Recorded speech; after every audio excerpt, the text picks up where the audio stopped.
pledge allegiance to the flag of the United States of America and to the republic for which it stands, one nation, under God, indivisible, with liberty and justice for all. All right, can I get a motion to approve the agenda, please? I'll make a motion to approve the agenda. Motion by Frischman, I'll second. second by Conrad. Any further discussion? All those in favor say aye. Aye. Opposed, same sign. Motion passes. All right, community comment. Presenters are welcome to address the City Council for matters relevant to the City of Carver's authority for up to 5 minutes for matters that are not listed on tonight's meeting agenda. Specific requests for information may not be immediately available, in which case follow-up will occur with the presenter after the meeting. The City Council should not be expected to immediately act on requests. However, they will follow up accordingly and may schedule items for future consideration. Is anyone here for community comment? Great, come on up. It looks like the green light is on, so if you can just introduce yourself, share your address. Testing? Can you hear Yeah, me? yeah, just sit down, make yourself at home. You got 5 minutes, welcome. Okay. Good evening, Mayor and council members. Thank you for the opportunity to speak tonight. My name is Tom Chard with Chard Grading and Materials out of Belle Plaine, Minnesota, and I appreciate your time and consideration. Our company is currently in a purchase agreement with landowner Bruce Jerson out of Belle Plaine. The purchase agreement is contingent on a mining approval permit.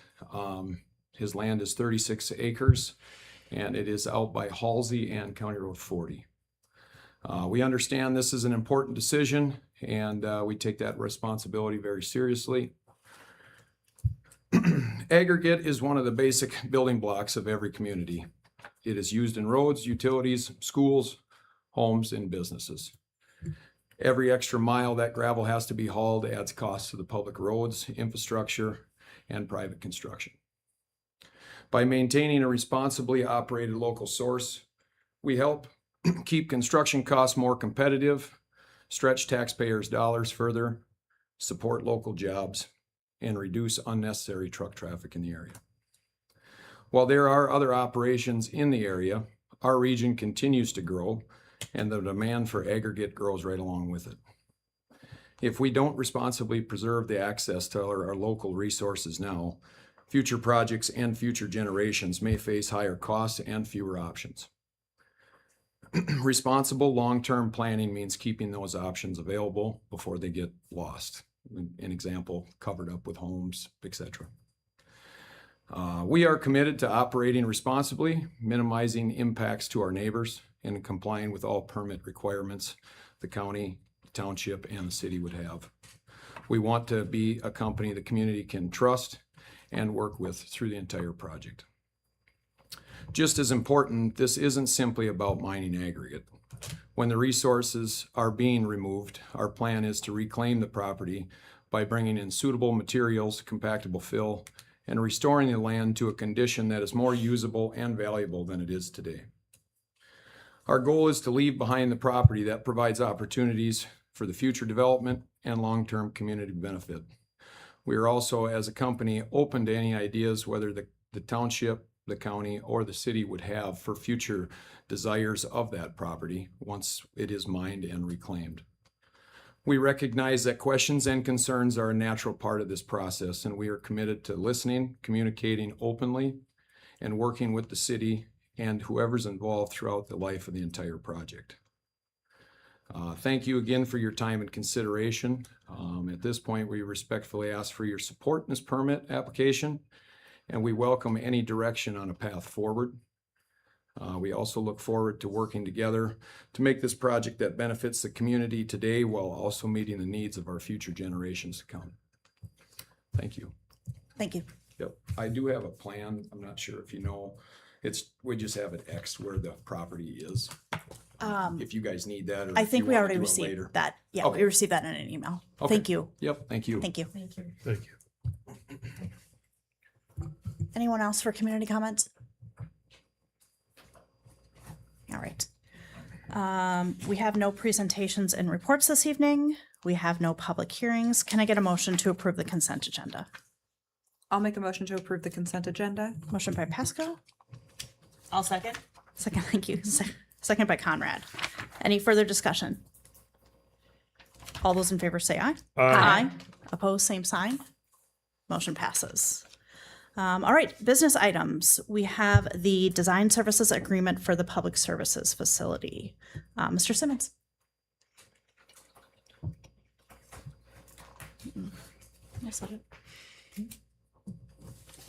Thank you, Mayor and Council. This evening, I got the same issue Brent had. It's catching. I Too always close love it to when a his computer thinks it computer. has two screens and it clearly doesn't. This. Oh, that one. There we go. All right. This evening we have Andrew Cooper from Ortel Architects with us to discuss the construction drawing phase of the public services facility. Before we get into the construction drawings portion, we can follow up on the solar array discussion that we had 2 weeks ago. So having some discussions with Andrew and Brent. So we have the upfront cost of the panels and infrastructure at $120,000.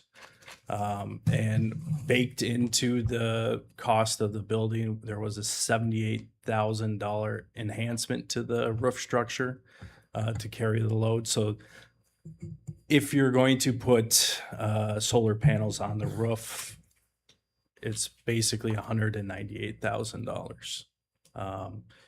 The $78,000 wouldn't be needed if you're never going to do the solar panels. But if the decision gets made to reduce the load structure of the roof, and then 5 years from now, we want to put solar panels on it, the cost to make the roof structurally sound for that is probably 3 to 5 times more than 78,000. So there's a cost today and there's a cost tomorrow. So again, they've run the numbers on basically what that investment would be, and it's still looking at that 20 to 25 years. And then in most cases, the solar panels have a lifespan of 30 years. And then again, costly to retrofit the structure of the roof if we want it in the future.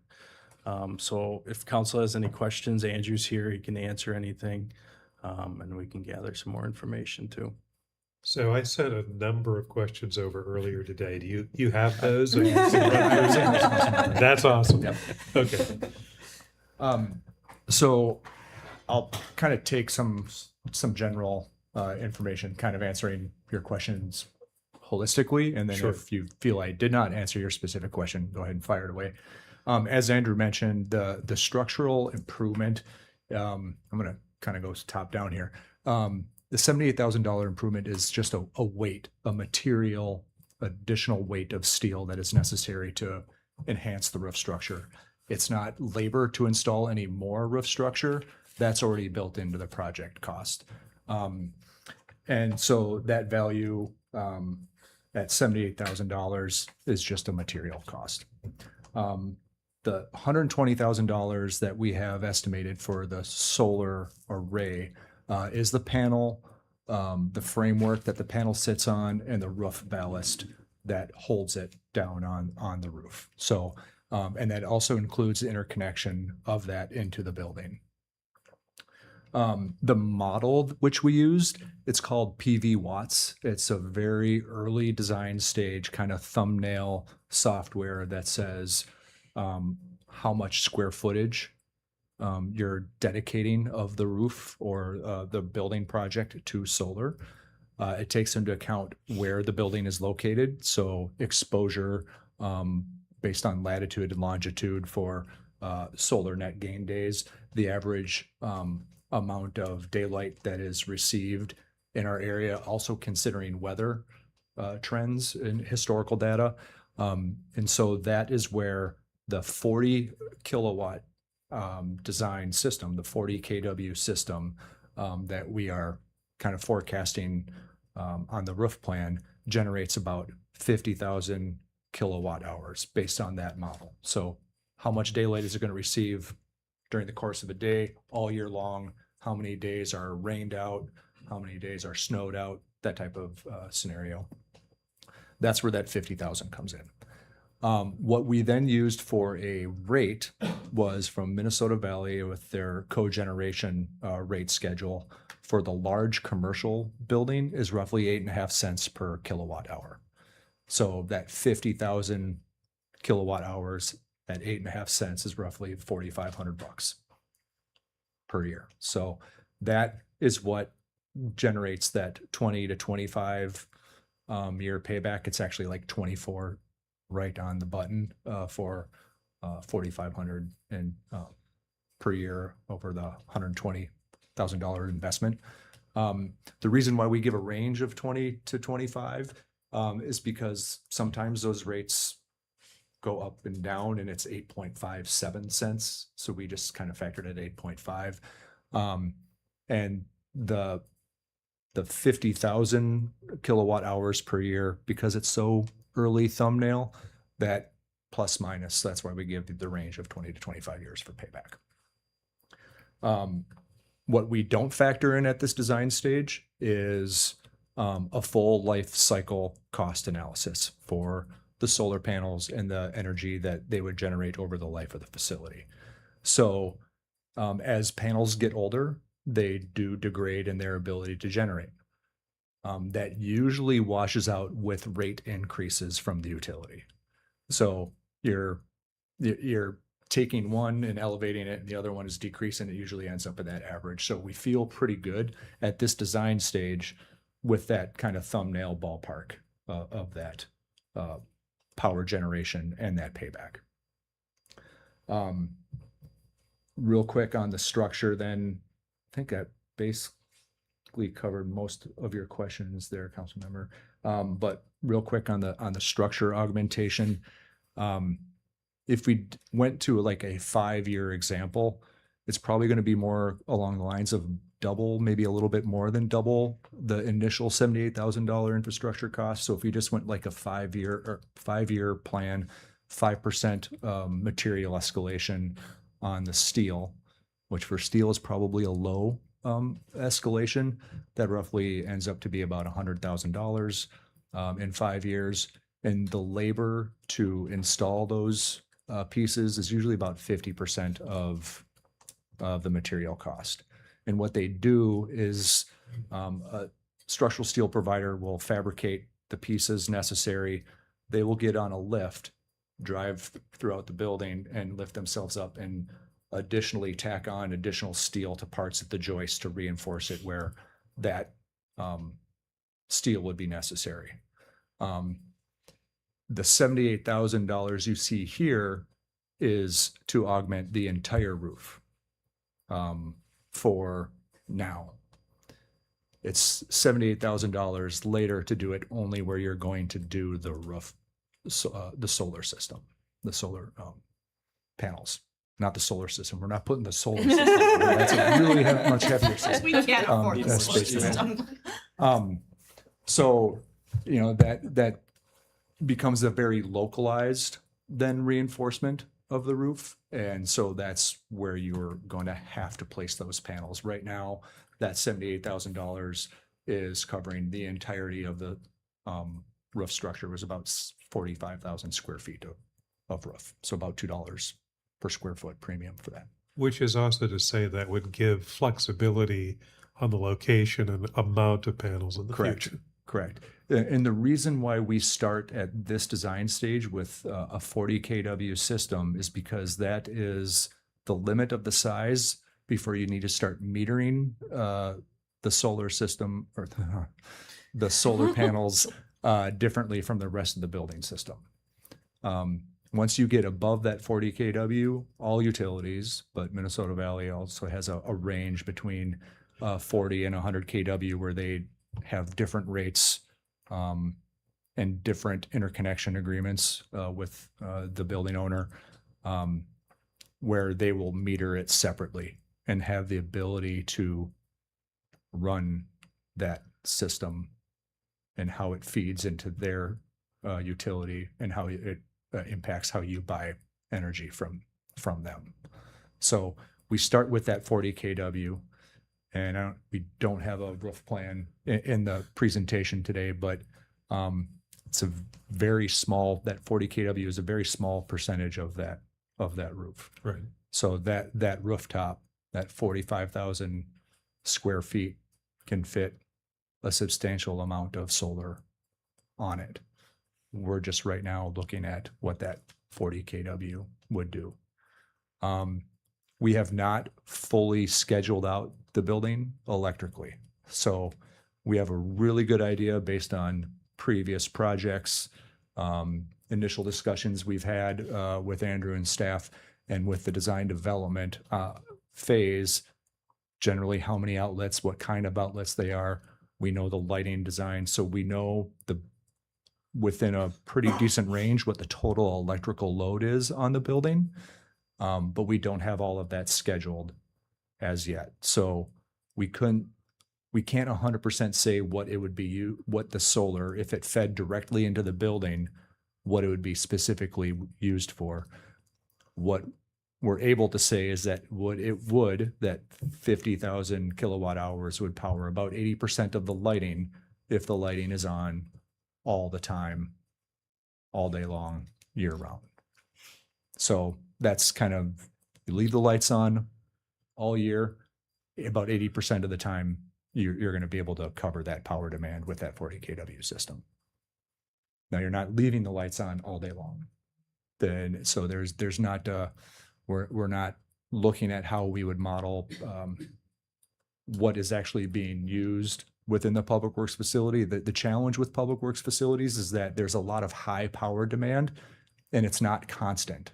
It's not, the welder is not being run 24 hours a day, 7 days a week. It's being run very specific times in short duration. So that kind of power draw demand, you're not going to get that from the solar. You need the solar to power something that is constant. That's why we use the lighting as an example, because lighting is constant.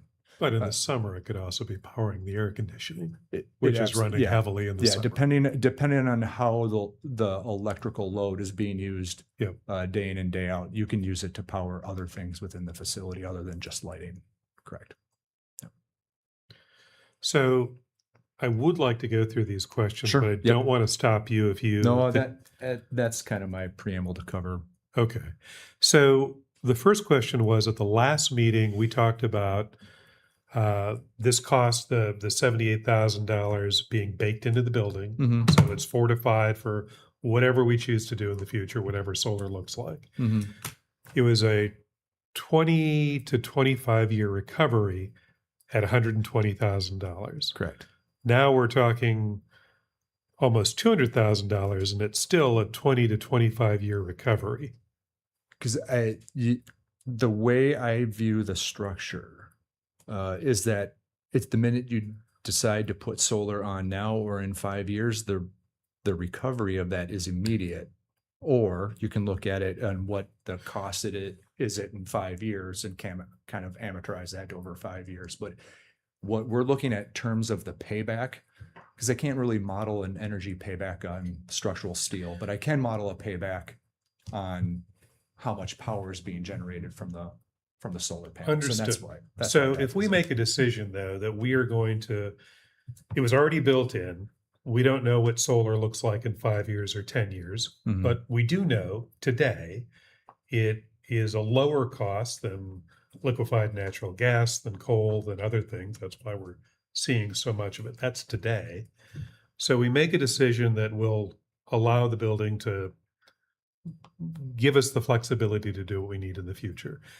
Then we're talking about $120,000 extra, and that recovery wouldn't be 20 to 25 years. That would be closer to 12 to 15 years, right?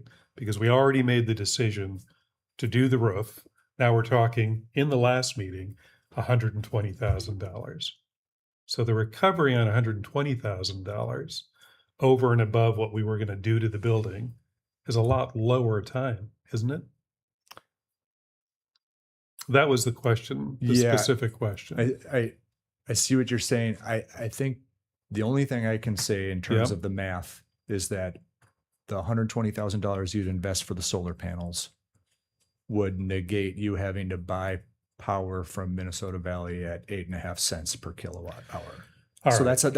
that's how we come up with 20 to 25 years, because that's the data that we can feed into the PV Watts program, the software, and it tells us, here's your range of solar stuff, not system, Yeah. solar stuff. But we were basing that on $120,000 spend, 120. additional spend over the Correct. building. And if it's just that spend creating, that much power, it would be a sooner recovery, because now we're $200,000 and we're still saying 20 to 25 years. So there's a difference in the math there. There has to be. Yeah, There has to Yeah. be. but if you're spending more, If the decision was already to build the structure to tolerate solar panels wherever we may choose to do them, we may not choose to do them this year, but in 5 years, it could be completely different math. The other thing is power goes up, right? About 3.5% a year. That's kind of been the average. power goes up and power generation out of the solar cells goes up as well. So you could have a solar cell on that roof today that can generate 50,000 kilowatt hours. And in 5 years, that might generate 60. It might generate 75. Solar panels that I put on a project 5 years ago, we bid them at 1 power generation. The shop drawings came in at higher power generation, and they installed them at even a higher power generation. We went through 3 generations of solar panels during the course of design, bidding, and installation. Technology moved that fast at that time. I don't know what technology is doing right now with solar Right. panels. And power companies are adjusting what they allow for total kilowatt and production. that is where the rates are Yeah. tough to forecast, because different utilities are engaging solar in different ways. So one of the questions was, are we factoring in electrical rate increases? Your factoring is rates will go up. The capacity of those specific panels will go down, and it evens out. But we're not really factoring in all that square footage that additional panels might be added to in the future. Correct. We are Okay. only using the 40 kW as kind of that initial point of departure. Are we factoring in peak demand hours? So 8.5 is an average. These panels are generating most of their power at the sunniest hours of the day when the air conditioner is running.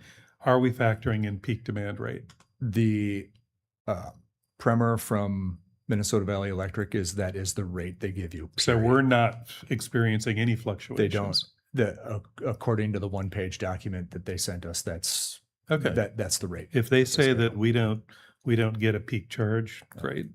Are we any excess generation? So air conditioner's not running, lights are all on in the building, and we're still generating more power. Correct. Do we sell that back? You can sell that back. There are interconnection agreements and additional infrastructure that needs to be put into the project, and Yep. that ranges from several $100s to a couple $1,000s for that infrastructure.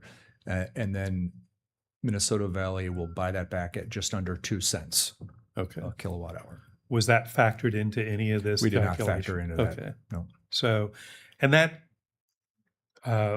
can be a significant offset, especially if in 5 years, it makes sense to add more panels, a significant offset to the infrastructure cost. Correct. Yeah. Okay, so not factored Mhm. in. I think those were the questions I had. Do we want to have any discussion about this? I have a couple of questions also. So we're talking just strictly rooftop solar, but you see a lot of space. We have a lot of land out there right now. So what about ground panels? Ground panels Mhm. are really good in much larger installations. That's why you see them out in fields in very expansive installations. They're more subject to maintenance issues from access from ground from the ground. When stuff is up on the roof, you have snow removal in the winter, but for the most part, roofs stay very clean and clear of debris. So there's less maintenance up on a roof for a building owner. Now, when you see these larger field installations, what we've been talking about with others is that you really do a ground mounted installation on a project as kind of a demonstration. Hey, you can use this as a carport cover. You can use this as these different things, but you need to put so much out there that it's really something that utilities want to do themselves, as opposed to have a building owner or a site owner install it and have it feed back into their system. So we have not had a lot of, I've never done a ground installation. Okay, because there's just some I used to live in the country out here, and there's some small areas of farms but smaller, right? Like it's not the whole field, right? Are Right. putting in spaces of them how many acres do we have out there again? 22. These are not 22 acres worth. These are Right. not 10 acres worth. These are probably not even, getting to 5 acres is probably a big stretch, right? I'm thinking like some of them I've seen are maybe 3. So I just didn't know if that was a viable option to have them on just ground solar panels instead of the roof. We have not investigated that fully. Okay. If that's a direction, we would certainly go Okay. look at that. Oh, no, that was my question. Don't we have an ordinance against ground solar in Carver? I don't know. We did that in I would say though, Mayor and Council, in my experience, those are typically leased to power companies by those owners. They don't, Okay. the owners don't own those panels Okay. and sell the power. They lease the space to solar companies and other generators who have deals with the energy providers. At Okay. least in my experience, that's what I've seen. I don't That would make sense. That would make sense out there. think there would be a way to do that and own them and sell it back necessarily other than through a lease. So if you had space and you wanted to do it, that's a bigger picture question. But I do know ground mounted solar is an accessory use in our residential districts. I don't know how this property would end up being zoned and or what we would even be able to do from a zoning code perspective about. Yeah, I know in ground mounted solar. residential, like R2 residential areas, that you can have it on your roof, but not on the yard. Yeah, I there's, didn't vote it that way, but that's fine. That's where it ends up. But okay, that makes sense. Thank you. sure. Dave does mention the lease to own. We have had past clients have companies come in to put solar on their roof. It is not interconnected into their facility. It's the same way as Well, you'd have it correct. The same way you'd install it on the rest of your property if that was something like that. So that is a possibility, but then you're just getting the rental of your roof as opposed to the ability of You know to what I'm looking at backfeed that in. So I know that we don't have the return on what the sellback would be, right? We don't have, if you said it's like 2 cents, right? Or something back to the power company. 1.98 cents. Okay. Okay, so for the 1.98 cents, but so that isn't really factored into this number here. Would we be generating enough that you would think we would be able to sell back?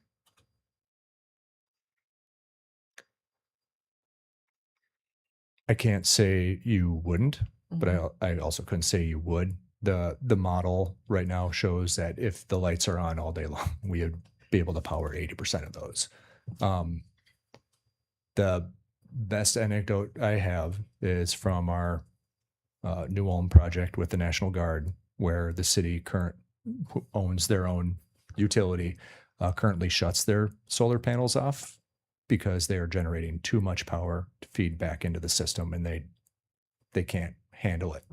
So it is possible to have a solar array that actually generates more power than you intend, especially if you go through several generations of solar cells in the course of one project installation. That is an anomaly, but it is possible to generate more at different times when you're not using the building.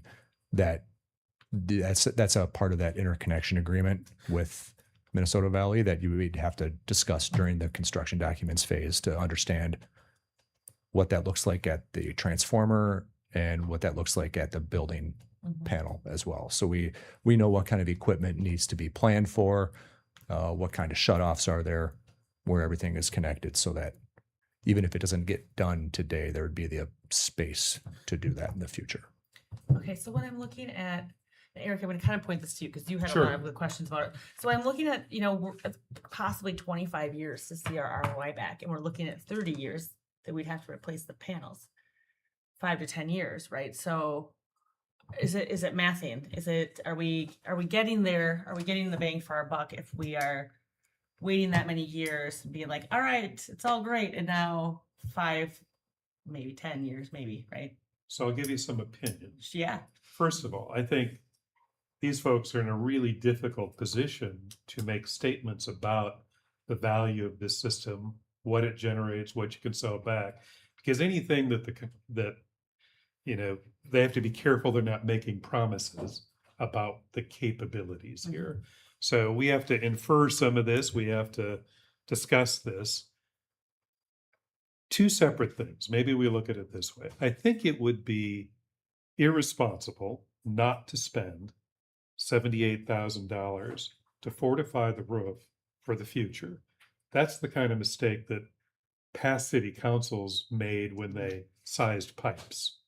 Didn't think about the expansion of the city, how soon it would be, and now we're paying for it. So I think we'll probably make a decision that it is absolutely worth doing that when the building is being made, because that allows us to use whatever the technology is, whether we make a decision to do that today or in the future. Panels are getting exponentially more efficient and they're dropping in price. So the day will come, if we don't think it's worth doing today, a future city council in 5 years may absolutely think it's worth doing. So that to me seems like money really well spent. So now we're at 120,000. If we back that 78,000 out, the ROI is different. It isn't 25 years on $120,000 spend. It wasn't calculated that way. Yeah, it's less than that. So it's less than that. It also doesn't really include, it includes the cost of power today. It has an estimate of future cost and degradation in the panels, but the panels have also gotten much better. They don't degrade as fast as they did 5 years ago. I think a lot of that modeling is based on older technology. So doesn't include, I don't know that it really includes the cost of power in the future. It doesn't include selling back costs. I don't think all the lights are on the weekends, but those panels are always generating power. So we spend hundreds or a couple thousand to ensure that we can sell power back. There's a revenue stream back to the city there as well. So what is the ROI? I think to protect, what you say to the city, you have to put it at the extreme, 20 to 25 years. Realistically, is it that? From what I know, in my study of this, my personal experience, no, I don't think it will be 20 to 25 years. But that's one council member's opinion, and I am not a solar panel engineer. But I did I spent a little bit of time on this before postulating these questions. And again, a little personal experience. I have a home in Florida that May, June, July, my power bill has never been more than $20. My neighbor's power bill is $300 to $400 a month. The ROI on that system with that math was about 12 years on doesn't matter. But at the very least, we don't want to lock ourselves out from having panels in the future. Yep. Okay. Thanks, Eric. I'm glad to hear your opinion on that, but that it's a researched opinion, so I appreciate that. I think for me, I was leaning towards doing the enhancements to the roof not jumping to the solar panels right now. But again, we don't know what is coming down the pike for energy, what it might look like 5 years, 10 years from now. So I do agree with you that I don't think that I don't want a short sight to say, all right, we underdid it and now looks, this has come about and we wish we'd done it. Again, I can't quite jump on board at the 120,000 to put panels on today, but I would feel comfortable doing the 78 to know that we are ready for whatever that technology or that power industry looks like 5 years from now, 10 years from now. Does anybody else have any thoughts on solar? I'd agree. 78 now. Figure out the panels later. Same. I like to think that we'd have a roof being panel ready based on the research my peer has shared. I agree with the group that I don't think I can stomach 120 for a ROI of 20 to 25 years, knowing that we'd have to replace them in 30 years. And I get what you're saying, that we don't want this to be the not right sizing a pipe or ending a pipe at the end of County Road 40 and not bringing it down to the bluffs of this council. But I also think that if we want to sharpen the pencils, the $78,000 should go too, because there's a big part of me that thinks that solar, much like improved landscaping on county road projects, is something that us or a future council would never say, hey, you've got an extra $100,000, what should we spend it on? Oh, we should spend it on solar to put on the roof. That's one person's opinion, and I am outruled on this. So it sounds like we will go ahead with the enhanced roof structure, but no solar at this point. Good with that. Thank you.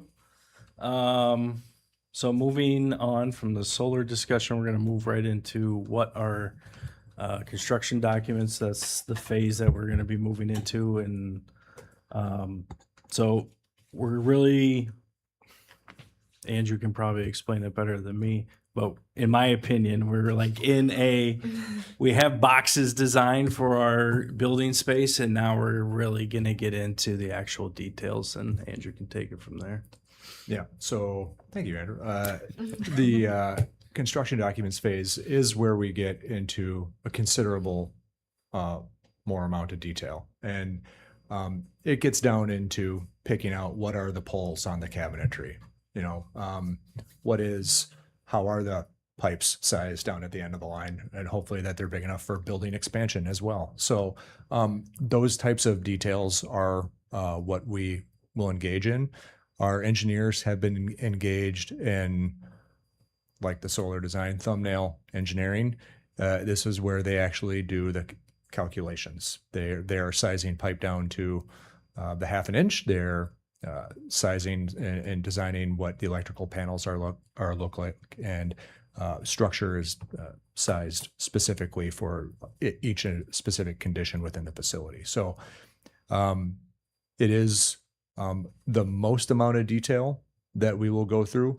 And it's a point actually where Andrew and Brent and Andrew's staff actually have less involvement with us now as a design team, because we are focusing on feedback from them that's very specific and pointed, like really looking at one specific outlet or one specific cabinet pole, or what this sink looks like in this room, as opposed to larger picture things, which we've done through the end of design development. So that's what the construction documents does. And then Tara will also have at least one additional estimate during this time frame as well, to refine that cost. So. Any specific questions off the bat on the construction drawing phase? Looks like we do not. Okay. So again, looking at the budget for the project, right now, the construction drawing phase is budgeted in the 32-1. In the, where do we have it? Should be under the design and construction management, engineering inspection. So it's out of that bucket of that project. So just looking back at that cost estimate.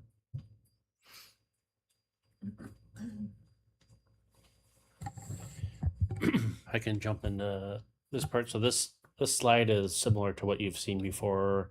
You've seen the contingency at that 5 million, but if you can move one slide ahead, Andrew, we presented kind of for the first time to, I would say, like a inside group that's outside the HPC, kind of folks that for the most part they were aware of the project but not in detail, and they had some feedback that I thought was really good, related to what would this cost if we waited the 5 years. And so we teased that out with the help of Tammy and Jessica at Northland.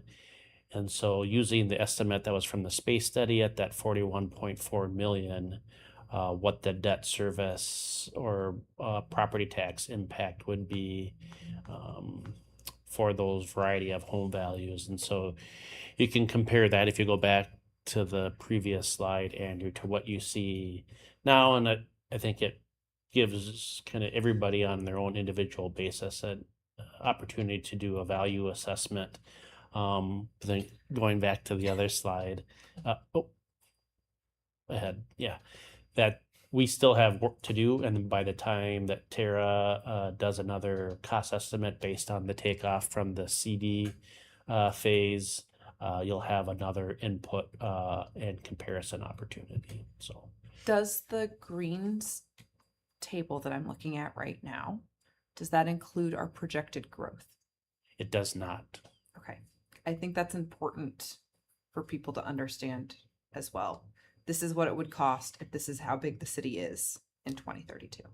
Correct. It's based on our existing tax-based tax capacity. Yes. Are you asking to see what it looks like if we Not necessarily, but I think that needs to be communicated. Yes. Because I spoke with some people at the county fair this weekend that they did not understand that.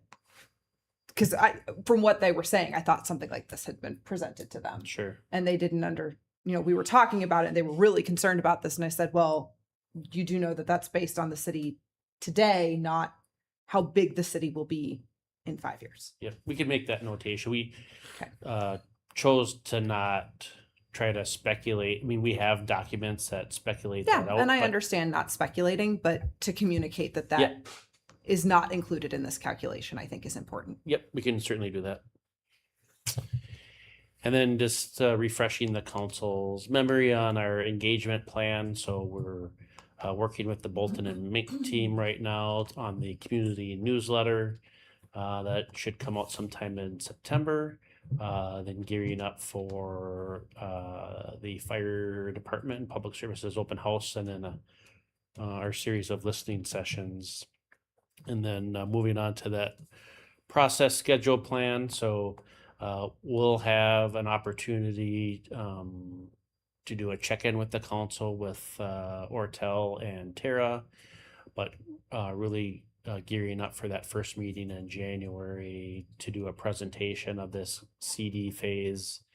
And then just kind of based on kind of how you're feeling about process, you could order a public hearing to talk about the financing. And again, that financing sets a kind of like how the preliminary levy works. It sets a budget for that, then gives residents an opportunity to comment on that. So again, further down the line, but just kind of wanted to show the council and the community kind of the full spectrum of how the schedule works together. So happy to answer any questions on any phase of this project as we stand here today. Questions?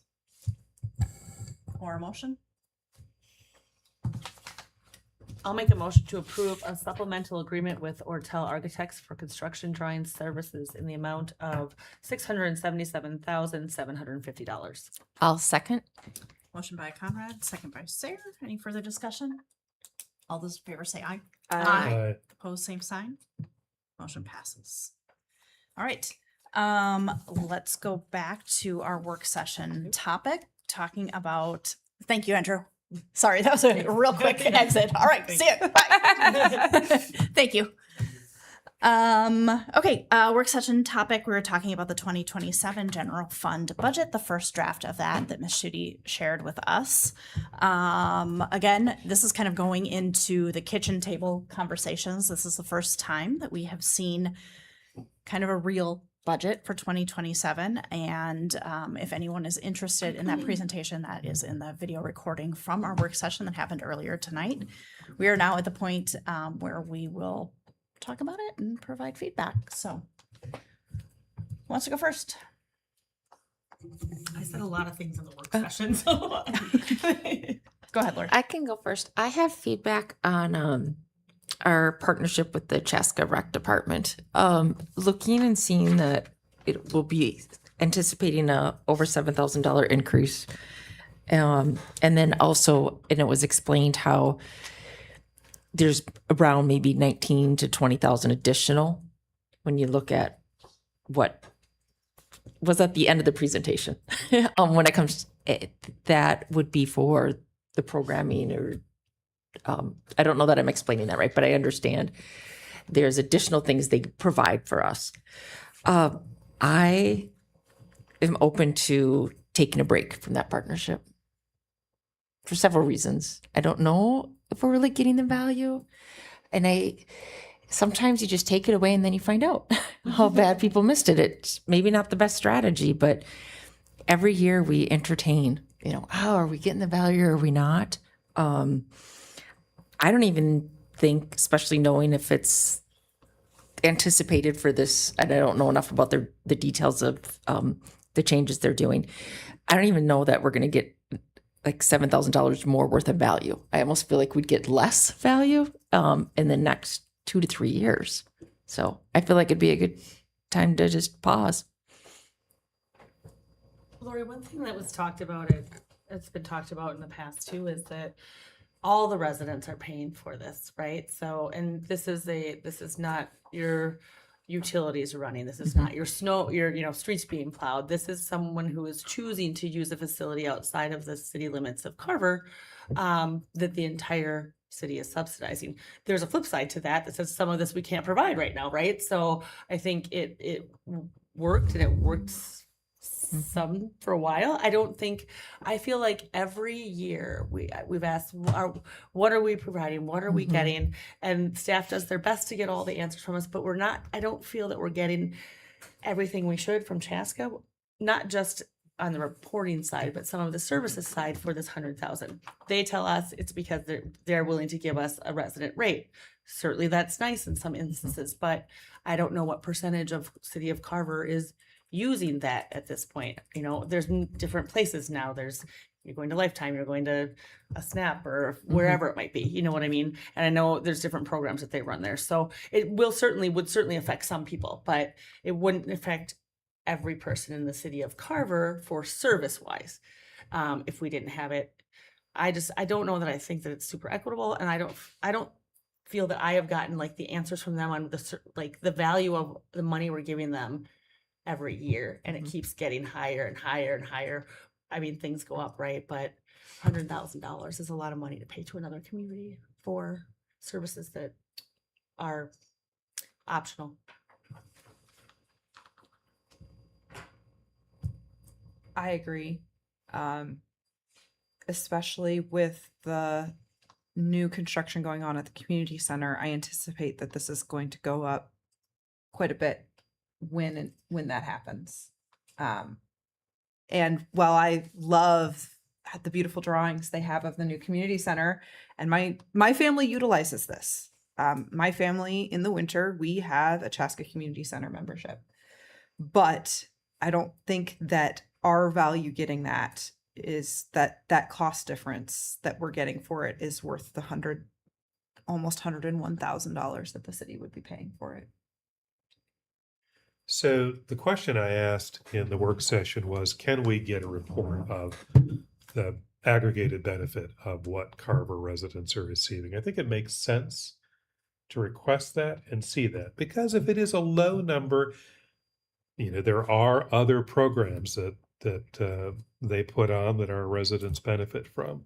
If it's a low number, that might better support this argument. If we're astounded to find out that it's double what we're putting in, well, that might change how we think about it. I think it's worth at least asking for that and finding out what that number is before we make a decision. That's a fair argument, and I would be okay with having that additional data. I feel like I'm overruled on this because we already have 3 votes to cut it. But I feel like this is one that if we want to get resident engagement, we should cut this event, this benefit to our residents, because I know we'd hear from our folks who use it like your family does, as a fun place to go in the winter, as a economical place to work out year round, as a place to build community, like you name it. I also think, and I mentioned it before in the work session, I think we need to be careful if we're looking for a straight $1-to-1 value, that we are completely missing the value of the vehicle fare that was just last week or the week before, that probably had easily dozens, if not hundreds, of families from Carver that were participating, or the value of the concerts in the parks that by the end of that night that I saw you downtown had dozens of people down there. So I just Let's not go worry too that far on we, that, but yeah, there was more than when it started, that's for sure. there were dozens of folks down there. But I just think that we can't, I don't think that that's going to be a popular decision. That said, if I'm overruled on that one. That's not the hill I'm going to die on. Well, I don't know that we've made a ruling. I think, I Are would we like in to see agree- the data. I am definitely leaning towards not renewing this, but I'm happy to look at more data because I don't think that that's a bad. I mean, more information is not bad.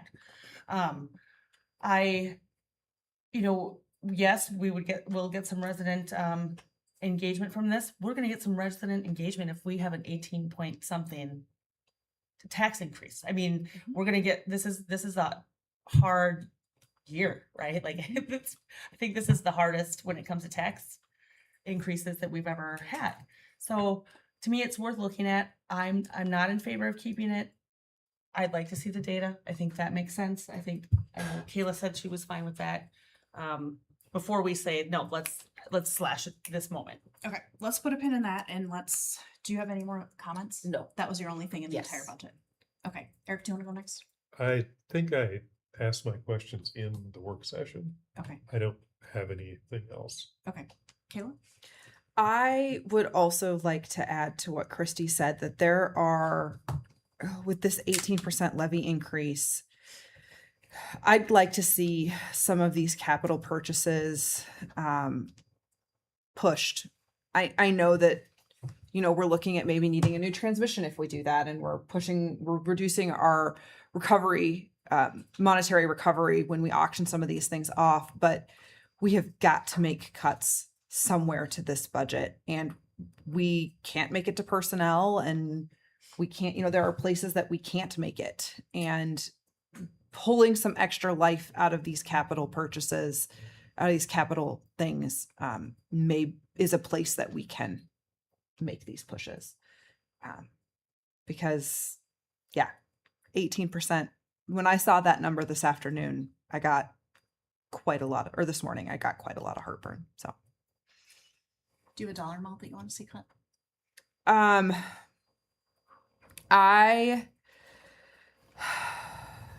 So here's last year we got a really nice chart that said, this is how much you need to cut to lower an average home by this. It's in there.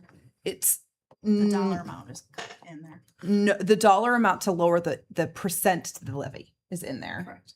Last year we got a table that said itemized by an average value home. So we could see this is going to be lowering it down to 10.59 is going to lower the tax burden by $50 or something like that. That is a more useful number to me because that's the number that people see Okay. when they do that.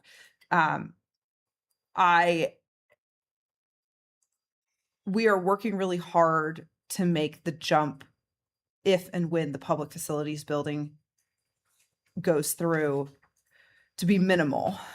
But part of that needs to be making cuts in the lead up, because we can't have big jumps leading up to the big jump. You know, I'm not sure if this is helpful, but if it is cut by the $450,000, the impact to the average valued home would be $100. okay. Is that helpful? Yes, that is helpful. Okay. I mean, I would like to see the cut down. I mean, ideally, and I know it's not going to happen, but ideally I'd like to see it $450. $100 is nothing to sniff at for our residents. Especially because they had $100 increase last year from us too. But I understand that I am unlikely to get to that number, and I understand that. So I'm going to continue to press though, like to get to 450, what do you want to see? Because I think we need to come here with solutions that Yeah. we can provide and share with staff, and not just say it's too high. Like, Yeah. I'm looking for solutions Well, as well. I have some that I would like to cut too, so. yeah, so we talked about cutting the recreation. That's 100,000. If we push the command vehicle, that's another 90. So that puts us at 190,000. Let's say we replace one mower instead of 3, that gets us another 30,000. So now we're at 220,000. You know, the truck, if we push the truck, you know, what is our mileage on that, on the Chevy that we've got? Andrew, do you know? I don't know off the top of my head. Okay, so that's another, so we've got so I would say 210, that puts us at 260. If we don't do the Church by the River this year, that saves us another 45. So now we're at 300. You know, that gets us a long way. And that's just what's in front of me right now, reading through these slides. I know, you know,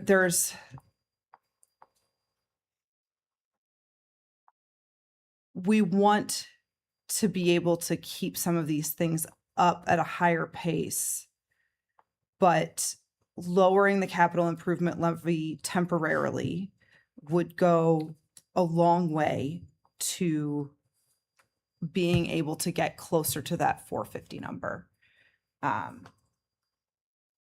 And I know that is hard, but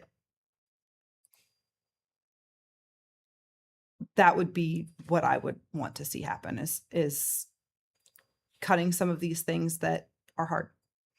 And those would be the ones that I would recommend right now. And I can dig in line by line if that's what's necessary to get closer numbers. Yeah. Chrissy? I agree. These are some of the things I brought up in the work session. My original one is to push the command vehicle out. I also was going to say one mower instead of 3. We're going to replace them at a different rate. So great. I guess we're on the same page for that. For me, the the recreation partnership with Chaska can go away. With the Church by the River, I guess I didn't think too far into that one at this point. I think it is fair to also say this is our first kind of blush at this. So I think that we don't have all of the answers, but I think there is more to go through. But I wanted to hear the presentation before I got down to like every single line item to make sure what I was hearing from staff too. So those are my initial ones that I would say those are my cuts. Okay.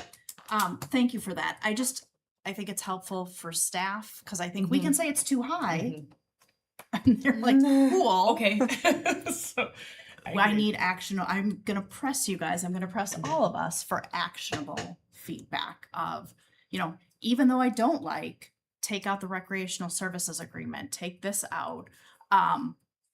That's actionable feedback that staff can take a look at. And because you know how this works, this is not anyone's first budget season up here. We're going to see this very realistically 3, 4, 5 more times between, well, a couple more times between now and September. So, and like, actually, probably not that many times. September's next month, and we're gonna have to have our preliminary budget set. For me, I think that it is wiser to do the chopping after the preliminary budget. Because I think that's the way that we can get resident engagement. There's a Carver County mayor who always sets their budget high to see what the residents say. They and their council. So not that I want a higher one, but I am struggling to come up with what we could cut. We've worked so hard for having our capital plans and our streets so that we could make the kind of investments in them that this community is looking forward to and expecting that here we are. So Mayor Justin, I agree with you. I agree with you on that we worked really hard on the capital improvement. I don't know that I agree with not cutting some things and just going forward with this for the preliminary, but I do agree that yes, it was, the capital was worked really hard on, but sometimes the world doesn't present itself and the economy doesn't present itself that we can do all the things that we had planned. And that's why I think, and as a council we can, and it's important too, and I'm so over this word from COVID, but pivot in a way that came out of my mouth, but that we really have to make some hard cuts this year, where we've been pretty good about hearing what staff is requesting, working with it, and getting, not getting what they want, but generally being able to say we can fund this and this works for us. This year, it doesn't work for me. I can't talk for anyone else, but it doesn't work for me. So we're going to have to make some hard choices. That this is definitely the first one, right? This is the wants, this is the needs, and this is some of the things that can help us move forward. But I just think we got to pull back hard this year. So I want to make a comment on some of these specific line item cuts we're going to make. And maybe we make them. But I'd like to know what the consequences are. So I don't know how structurally sound the church by the river is. I saw a picture tonight that looks like the bottom of the door could be pulled off by hand. I don't know if that's just cosmetic or we've got rotting wood. If we don't paint it, I want to know, are we looking at $100,000 worth of damage to siding because we kicked the can down the road 2 years? If we're not, if it's just going to look a little untidy for a couple of years, yeah, maybe we can, but I want to know the consequence. On the command vehicle, $10,000 transmission, if it gets us 4 more years, that's reasonable. But and as the chief said, it's got equivalent to 155,000 hours on the engine, is it a transmission? Then is it an engine? Then is it the suspension and everything else? And did we do ourselves a disservice?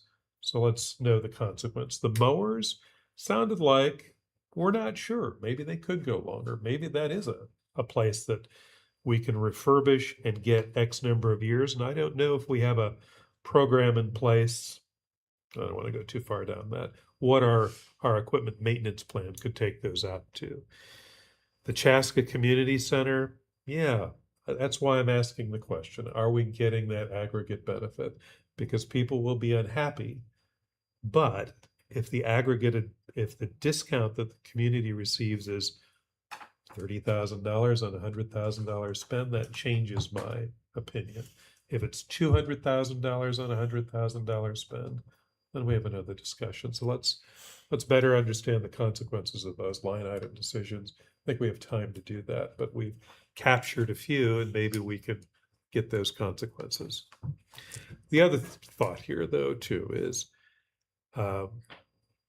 we're making decisions that are going to raise the cost of living in Carver. The responsibility, though, is also to maintain the quality of life that people come to Carver for. Everything is going up. I'm sure that my homeowner's insurance is going to go up more than $300 in 2027. It's been going up double digits for years. So there has to be an eye on, we're going to have cost increases. Everything is increasing in cost. Are we doing the right things to provide an extra $300 value, or $500 because the house is a $600,000 house? That's a good point. Not everyone's going to see a $270 increase. It could be a lot more. The survey helps with that. The survey tells us that people feel like they're getting a value for those tax dollars. The last time we did the survey, I think it was pretty overwhelmingly positive that they were. But let's keep an eye on that. Our job too is maintaining the value of being in this community. Those are my thoughts. Mayor Johnson, I have two additional thoughts. Also looking at like what are actionable items we can give for feedback. And also piggybacking on what Councilmember Pershman said, like I would want to also know what the consequences are. So one of them is the under the building inspector, we budget for credit card fees. So that must mean it's a lot of small transactions, I realize. So the city's paying those credit card fees, and we're projecting over 50% increase. So maybe, I guess, don't know, but like, can we pass that on to who's ever applying, or maybe we can't, but let's look at that to see if maybe that could be completely eliminated or stayed the same or decreased. Lori, so I understand what you're saying. So like when you swipe the card, like you'll go to a restaurant and they'll say like there's a 3% additional fee if you use the card, if you can pay by cash or whatever. So if That's people what I can- think. is So that I what you got the mean? information have from notes. on the general fund. Lori, let's. Yep. So our fees are incorporate that cost. So we have to show them a line item, but when we build our fees, it's that cost is calculated into what we charge folks. So it's highlighted as special, but people are paying for it regardless because we The people, incorporate the that. person applying for the permit, or all the taxpayers. I'm looking at Lynn's face too.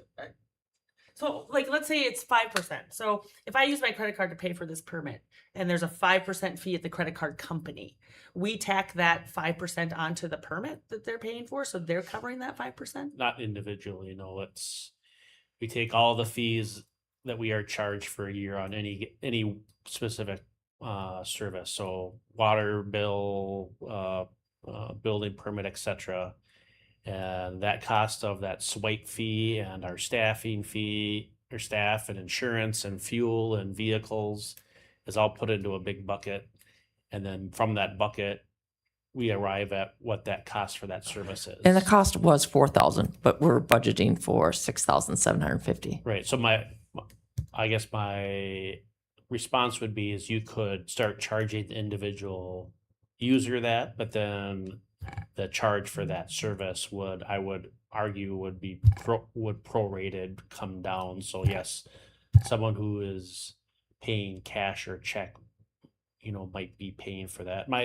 And we've talked about this quite a bit at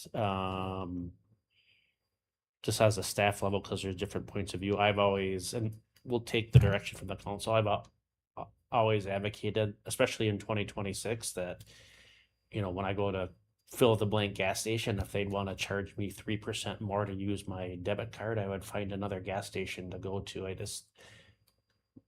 But that's my editorial opinion, but the council can, if they want to start charging individual for fees on But I'll that, say you certainly that's can. not the typical, maybe at the gas station, right? But if you go to a lot of restaurants or things like that, you're nodding, you've seen it, I've seen it. There's often like kind of a split. The company or business eats half the cost, and then the 3% they charge back. So if you're paying in cash or a check, I guess, I still pay my water bill as a check. So, but if you're paying that, then you eat some of the fee as the person to say, okay, I'm going to use my credit card here. I know I'm going to get charged this extra fee, or I come in with cash or a check and then I don't get charged that. So that's what I was just wondering how that system was working.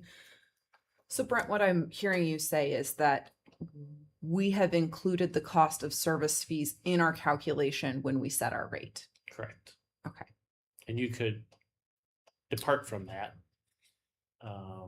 But you could certainly, you could depart from that and just say, if you're gonna use this card, we're gonna charge you a 3% fee.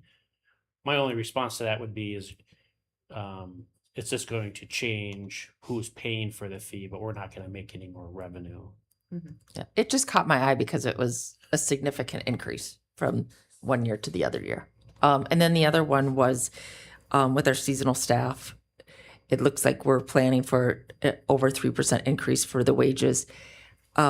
This probably isn't popular, but what if we look at having a few less seasonal staff? Because if the idea is we have new lawnmowers, are we going to be more efficient, more productive? So maybe there's something we cut back there. Sure. I can speak to, so the fees, I'd like some, and we can pause on it. We can get some more information and bring. I'd rather pause. It's such a small amount. I regret bringing it up. Moving on. I'll Yeah, defer moving to- on, please. To Andrew on the seasonal, because I think there's probably some. Seasonals would be tough for us to decrease on for the amount of stuff we have to do in the summertime. That's fair. Just How trying to many give seasonals are you ideas of bringing? things to consider. How many seasonals do you think you're bringing in? What is it? 7. 7. 2 gardeners. 2 and gardeners and then 5. And then I think utilities had 1. 1. Which is, yeah. And I think fundamentally you're getting, compared to like paying a full-time staffer with benefits to mow community park, you're paying a college. And Brent, I'm not looking for an answer now. I'm just having the conversation. Right, but it's hard to like bring something up and then be told no right away. I'm not saying no, I'm just giving you the information. Yeah, You but just it need just to listen. If you don't want me to respond, I don't have to respond either. That's fine. yeah. Or Okay. he was providing an explanation, and you jumped down his throat. So let's just turn down the temperature and just chill. Okay. Okay. The one thing that I just wanted to point out is that I would really like to see the money for Church by the River continue to stay in the budget.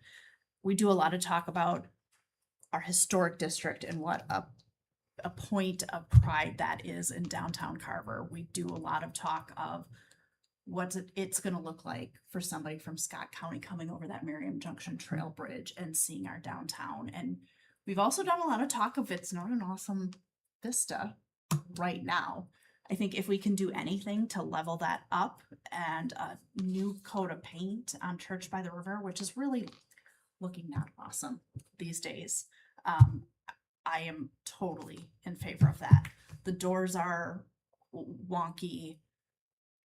That front door, that picture that we're all looking at does look like it could be kicked in at any point. And, you know, I think Eric's words were that you could peel it apart with your fingers.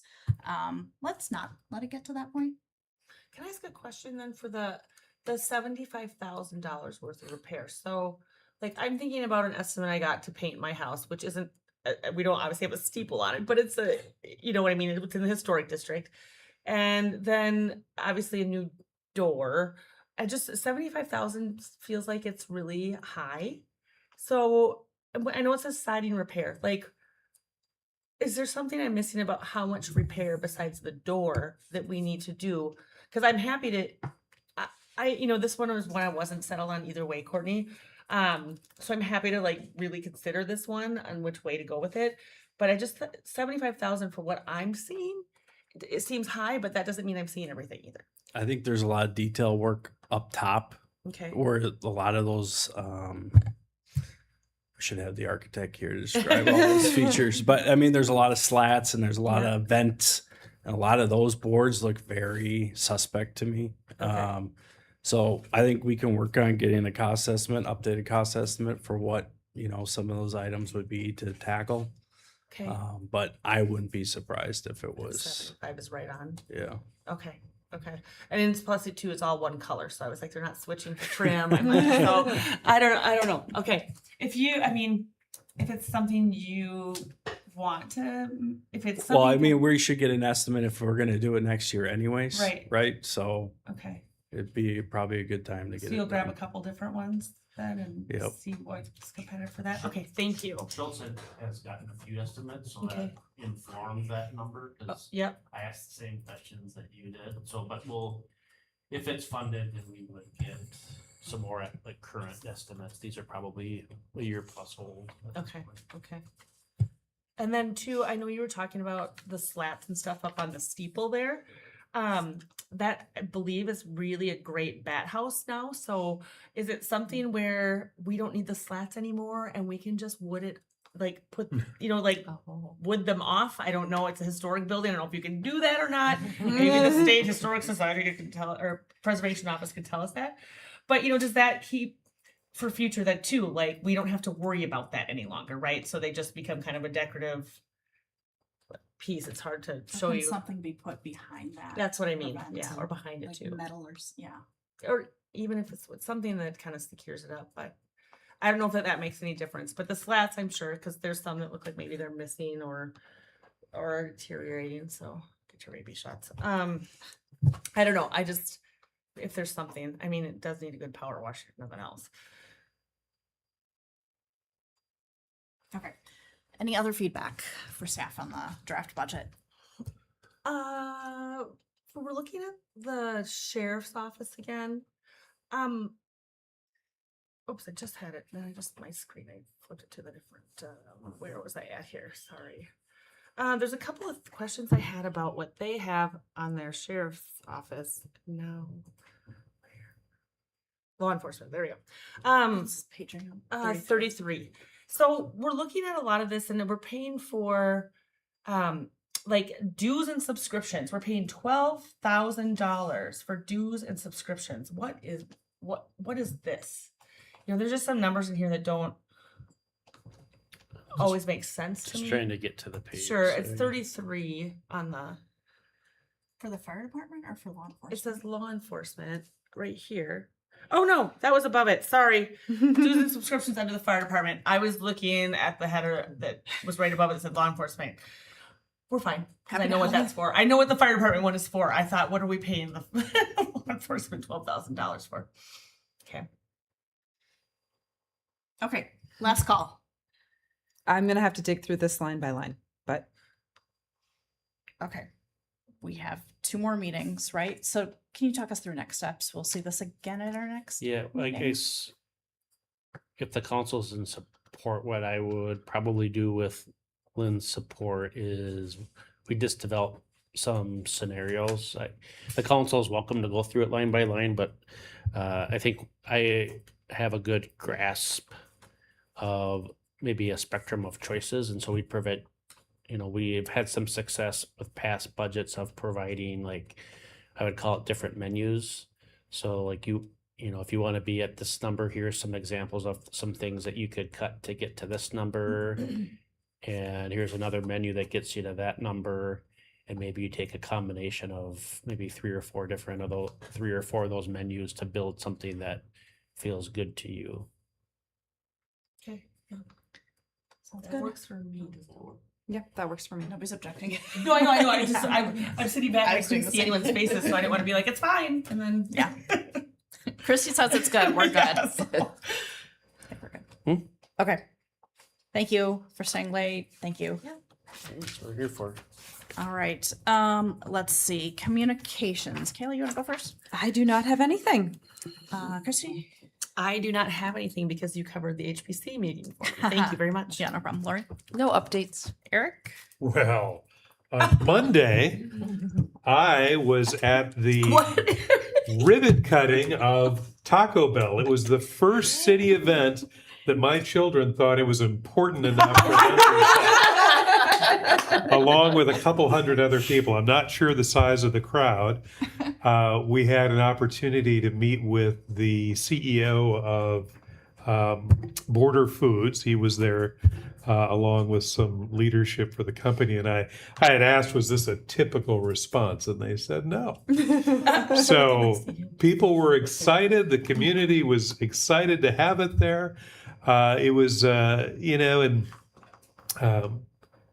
this is Carver growing. So it was really fun to see that kind of response. So I was there with some city staff, Brent, and Mayor Johnson was there with me as well. And we went up and down the line, just chatting with folks waiting in line who were pretty excited to receive their free tacos for a year golden ticket. Yeah. But I text Brent that morning because it was on Fox 9 News. And I was like, I think it's a slow news day because Taco Bell is on the news in Carver. But we made it to the we news. made the news. Yep. That's it. All right. Let's see. Just going in sequential order. August 4th was Night to Unite. I rode around with Detective Sandberg, formerly Deputy Sandberg, who was our town cop, and we hit five parties. Always good to see folks. We did not win the Night to Unite food drive challenge, which Won. was a bummer. I think Cheska. Okay. So, but good for them. We had our moment in the sun last year. We can pretend to be happy for them. But all in all, joking aside, it goes to Bountiful Basket, and that's as good of a cause as any. On Wednesday the 5th was the Carver Vehicle Fair, and again, it is no exaggeration that there were probably hundreds of families there enjoying that event.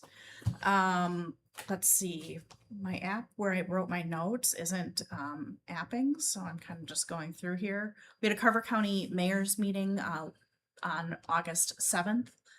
That was in Victoria, and I've mentioned that those before are kind of part ideation of, have you heard this? What are you doing about this? We're struggling with this, and support group, and it was absolutely that. East Union Church had a car show on August 9th that I attended, which was very lovely. Eric already talked about the grand opening of Taco Bell on August 10th, which was fantastic. The kids, and I had no idea that Taco Bell's demographics skew so much younger, but I was talking to the folks from Border Foods, and it's like 18 and younger is their like target demographic. But was talking to the first group of fellas that were in line, and they spent the night in a tent out there, and they were very proud of themselves and like super amped up for 9:30 in the morning. However, that's awesome. However, We did it for concert tickets, I guess. yeah. However, for me, the highlight of that event, which I don't want to diminish, it was great. It was a fabulous ribbon cutting. It was so exciting to see the line that still like continues in that drive-through. And another highlight of that event was hearing from the Pershman children, who gave me a little bit more of insight as to what it was like growing up in that family. So if you ever think that he is not making a financially secure decision, this is a man whose children were not allowed to get anything but water when they would eat out in restaurants when they were growing up. This is a man whose children did not know what appetizers were until they could pay for them themselves. His children are in so much trouble. So- This is a man whose children embellish their child. I don't know, but anyways, it was so much fun connecting with them. There's gonna be some phone calls made tonight. Is Callie back at school? Is she gonna be safe? Or No, will it be green chair time? We'll see what comes home for dinner tonight.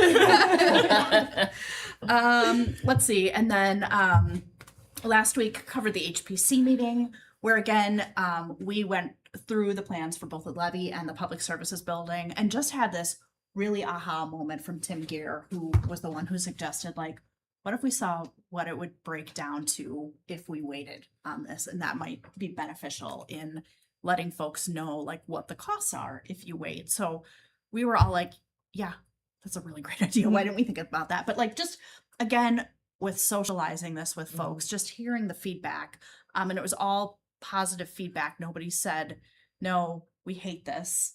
And really great feedback from Tim and the others on the HPC. And then on Wednesday, Brent and I went to the Carver on the Minnesota meeting to connect with those folks. There too, we were talking about some of the levy project and kind of how that is going to impact downtown, especially with like the kiosks and those kinds of things. And they brought up having something. We talk a lot about Carver's history, and we talk a lot about Carver's history which is almost more of a modern-ish history, starting in 1852 when it was founded and moving on.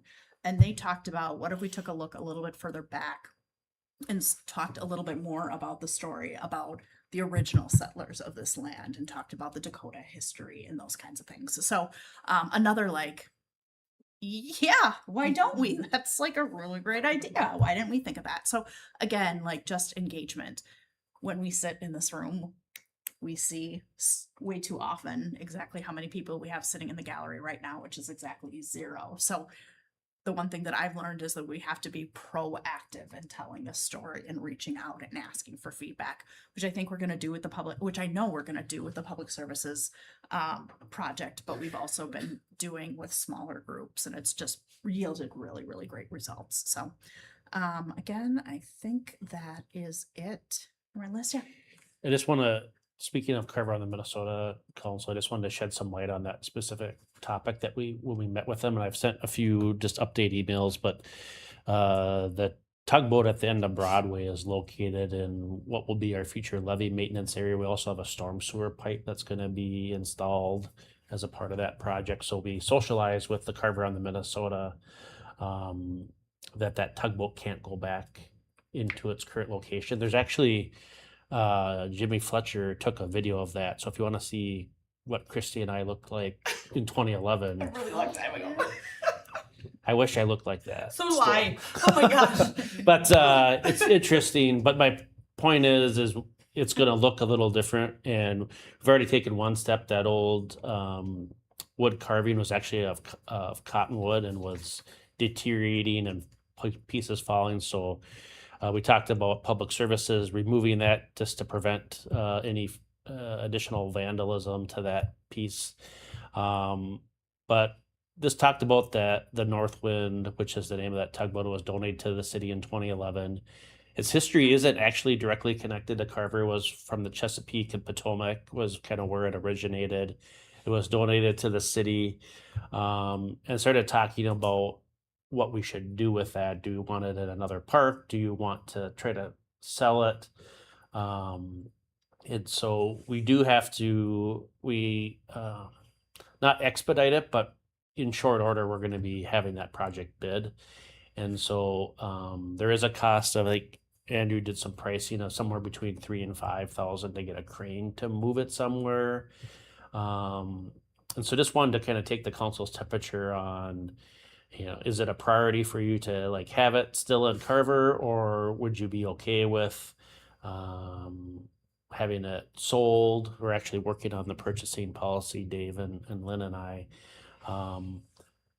And we started off with the Carver on the Minnesota group just talking about, could we find another museum? I reached out to the folks up kind of in Canal Park where you see that tugboat out there. Interesting enough, they said they don't have space, but also that it's not connected with kind of their history, which I think speaks a little bit to kind of the situation that we're in. And we did communicate to the mayor's point, like, it doesn't mean that it's the end of it. It might be recreated differently when the levee project is done. So with that, I just wanted to kind of get a sense of where you all were at, because whether it's on the meeting on the 8th or later in September, we'll want to do something. I just don't know what that is without some feedback from you folks. Can it be upfitted to a command vehicle?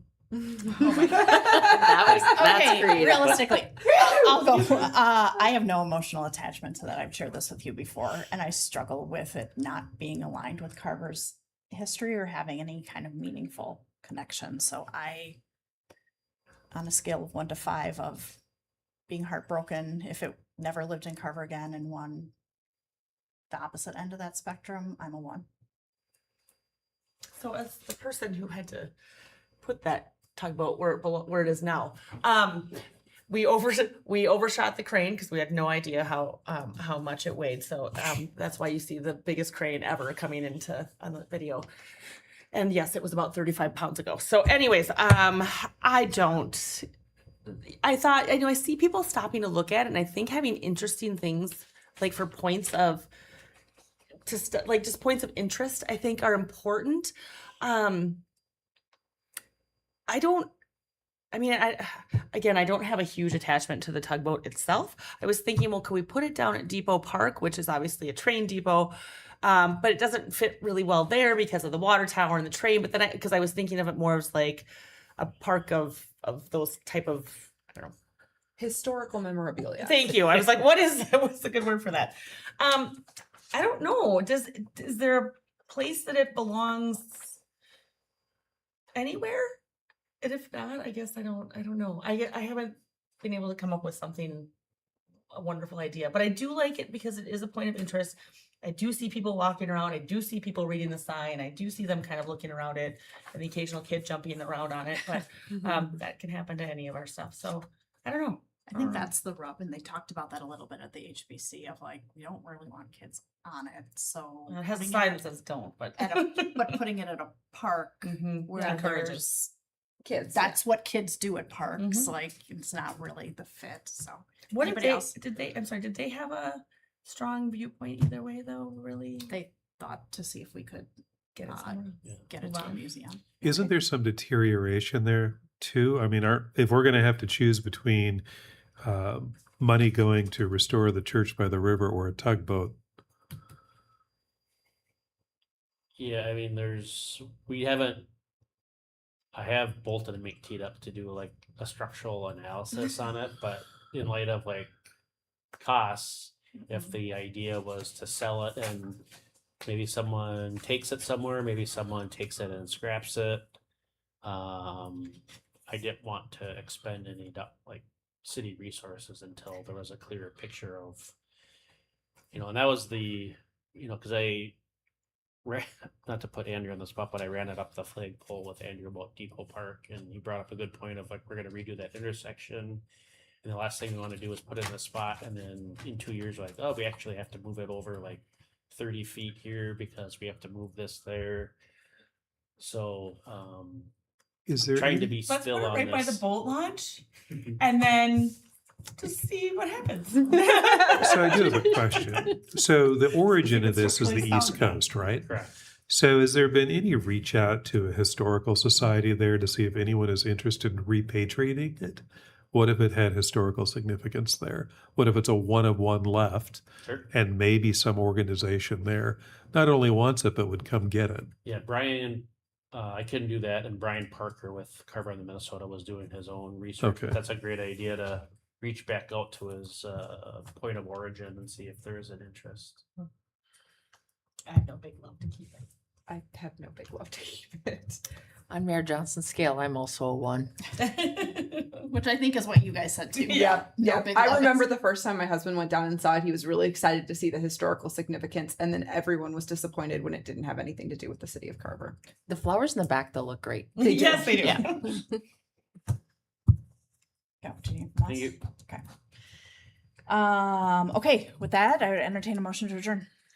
I'll make a motion to adjourn. Motion by Pershman, I'll second.